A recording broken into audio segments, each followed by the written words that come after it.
Nuk jemi mbledhur sot as për të parë me urrejtje nga perdet e dritarëve të frikës, pushtetit dhe as për të shpërndar urrejtje për krimbat e krimbur në pasuri dhe para pushtetit.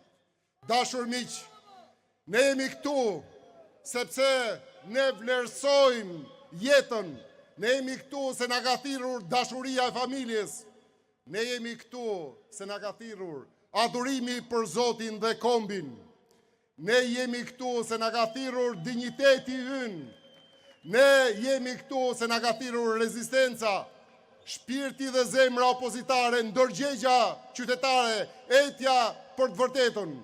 Ne jemi thirrur këtu nga guximi dhe detyra jon për të luftuar deri në fund për të arritur qëllimin ton.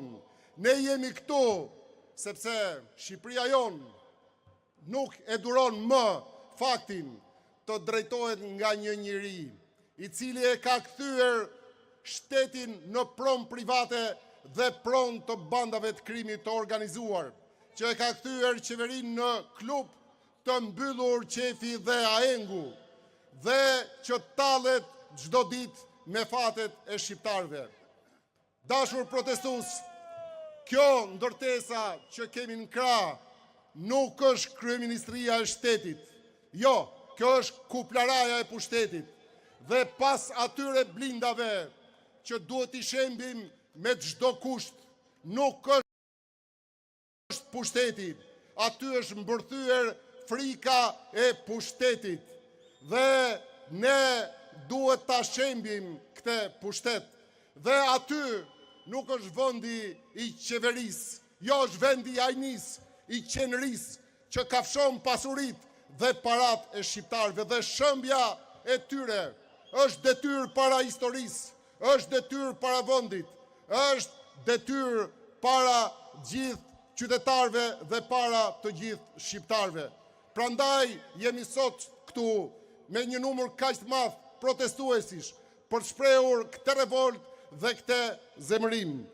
Dhe ta dini mirë, dashur qytetar, që këtu në Shqipëri aferat janë marramense, që këtu vjedhja ka emër dhe ka shifra, dhe fillojnë me inceneratorët 430 milion, vazhdojnë me laboratorët, me koncesionet 500 milion, dhe marrin rrugën e rrugëve, rrugën e tuneleve, të unazave, të aeroporteve, të paras, pisët, dhe këtu vërtiten miliarda, dhe po ka emër, fillon me Beqajn, me Bllakon, vazhdon me Veliajn dhe Benetin, dhe rrokulliset me Ballukun, Agasin dhe Tërmetin.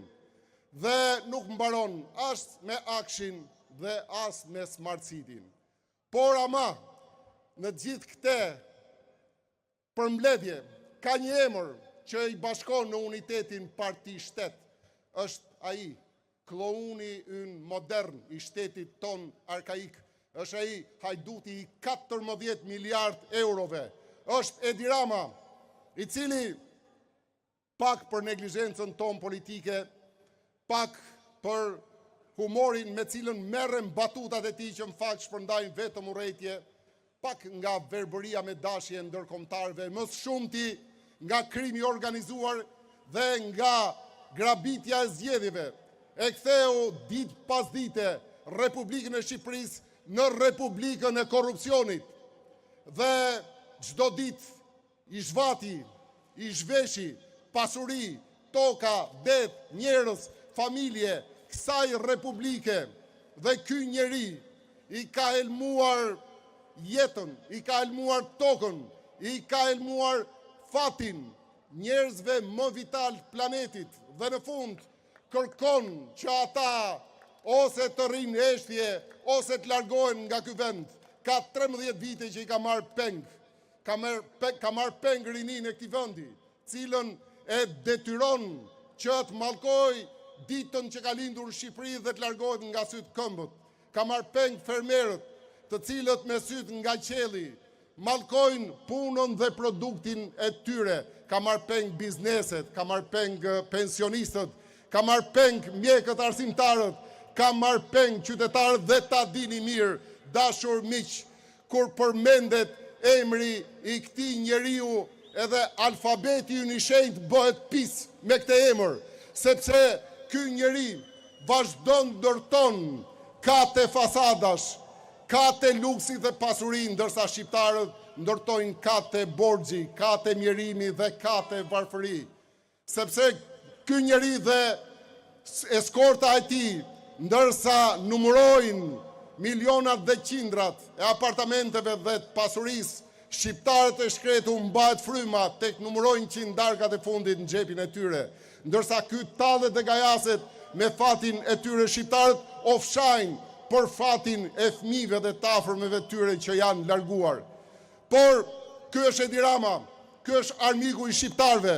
Megjithatë, dashur protestues, këtu në këtë shesh ka një dilemë shumë të madhe, dilemë që ju e keni brenda, dilemë që e kanë shqiptarët. A ka një alternativë? A ka një shpresë që është ngritur si një besim i ri? Dhe përgjigja e Sali Berishës, përgjigja ime, përgjigja Partisë Demokratike është po, ka një shpresë, një alternativë, sepse ne duam një Shqipëri ku pushteti e ka frikë qytetarin dhe jo qytetari pushtetin. Ne duam një Shqipëri ku qeveria shërben dhe jo sundon. Ne duam një Shqipëri ku politika krijon të mira dhe jo rrëmben të mira. Ne duam një Shqipëri pa krim, pa korrupsion.